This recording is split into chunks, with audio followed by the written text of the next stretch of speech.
Maman, comment fait-on pour être une vraie fée de la joie? Pour être la fée de la joie, il faut être joyeuse. Mais comment fait-on pour être joyeuse? Mamie m'a dit que c'était une mitzvah, surtout à Purim. Oh, voilà une question difficile.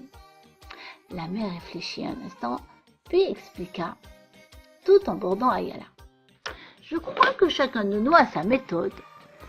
Et quelle est la tienne? Sonda la future fée de la joie. La mienne, pour être joyeuse, je m'efforce de regarder le bien qu'il y a dans toutes les choses de ma vie et de remercier Hachem pour ce qu'il me donne et s'il te donne pas, hein, maman? Maman sourit. J'essaie de comprendre pourquoi. C'est pas toujours facile, je l'avoue. Et si tu ne comprends pas, insista Anaël? Alors là, je crois que je vérifie si je n'ai pas triché quelque part, dans ma tête ou dans mon cœur. Si c'est malheureusement le cas, j'essaye de réparer, j'ai confiance. C'est de cette façon que tu restes toujours bien, maman?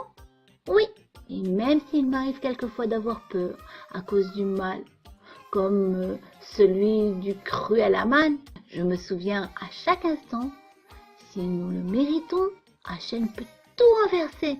Na'afaru, comme à Purim, Na'afaru, comme à Purim. Et c'est précisément le message de cette fête. Sur ces paroles, elles récitèrent le Shema Israël, prière du coucher. Puis maman fit un gros bisou sous le bout du nez de ses deux petites filles et éteignit la lumière. Et voilà, le jour tant attendu arriva enfin. Purim avec ses rires, ses phares, ses Mishloach Manot et ses bambins aux poches remplies de bonbons, de gâteaux de toutes sortes. Purim, la fête préférée des jeunes et des plus grands. Anaël et Ayala s'étaient levés tard dans la matinée. Vers les 11h, papa les accompagna à la deuxième lecture de la Megillah. Il resta avec elle jusqu'à la fin. Cependant, à la sortie de la synagogue, il leur annonça qu'elle devait retourner toute seule à la maison, car il avait encore beaucoup de paquets de Mishloach Manot à distribuer aux voisins. « Dépêchez-vous, mes chéris, allez, la pluie commence à tomber et vous avez toutes les chances de vous tremper comme des soupes. Ce serait réellement dommage pour vos si jolis déguisements. Et puis, il faut aider maman à préparer le michté. Les invités arrivent dans moins d'une heure. » Anaël, en aînée protectrice, prit la main de Ayala et se dirigea vers la maison. Sur le chemin, la grande sœur, agacée par les pleurnicheries de la petite, qui tremblait à chaque pétard allumé par les garçons du village, lui expliqua que les Juifs de Shushan aussi avaient eu peur, et que même, cachés, Hachem les avait sauvés.